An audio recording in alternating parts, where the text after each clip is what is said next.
But then I just started working, what society considers to be a regular job, and I did everything from, I was a I was a clown at children's parties. No, you were not. Yes, I was.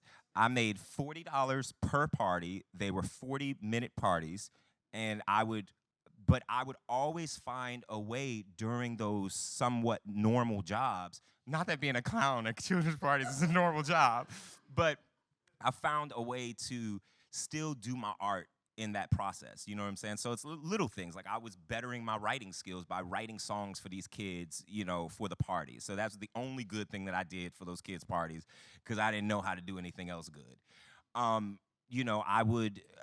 worked retail. I worked at the H&M on in Times Square for 2.5 hours, and I went on my break and I was like, bruh, because I'm not coming back. So I'm like, I'm not folding this table and then that motherfucker gonna come up and mess it up again. I'm not doing that. Not doing it. And Macy's is a little bit different. H&M is different because you got all these snotty-nosed little teenagers coming up in there being like, I like this coat. Nah. No, absolutely not. So, and then I was a waiter. I was a host. I worked as a bartender at the Lion King on Broadway. And I got that job because I thought, I was like, yo, I'm gonna be able to like see the play. I'm gonna be able to like get inspired. My first day of work, they ran down, they're like, you're not allowed to go into the theater at all, never, ever. You are a slave. And I'm like, chill out. And I would get in trouble because like I would think that people, when they would come with the, like the old dudes would always come and they'd be like, oh, can I have a Jack and Coke? And I'm like, yeah, motherfucker, yeah. But you're only supposed to do 1, 2. I'd be like, 1, 2, 3.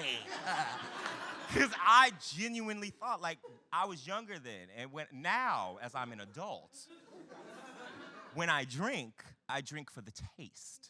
You know what I'm saying? Back then, I was like, we gonna party! You know what I'm saying? So I thought maybe that everybody else wanted that too. I'm like, Jack Daniels does not taste good to me. So if you drinking it, you trying to get lit. I'm about to get Stanley's old ass lit. Wait, but I have to ask you, given that you overpoured, were you the king of tips? No. What? They would complain with the old asses. And literally, I would get in trouble because they would count every single night after we closed. They would count. They would know how long you did the pours. Because if they counted it and it was like, oh, well, you only sold this amount, but you used this amount of alcohol, you'd get in trouble. And I'm like, so I'm literally supposed to only give them 2 counts. I know that they want more. And they're like, bruh, they don't want more. Stop. So, I didn't get fired. I quit that job. Damn.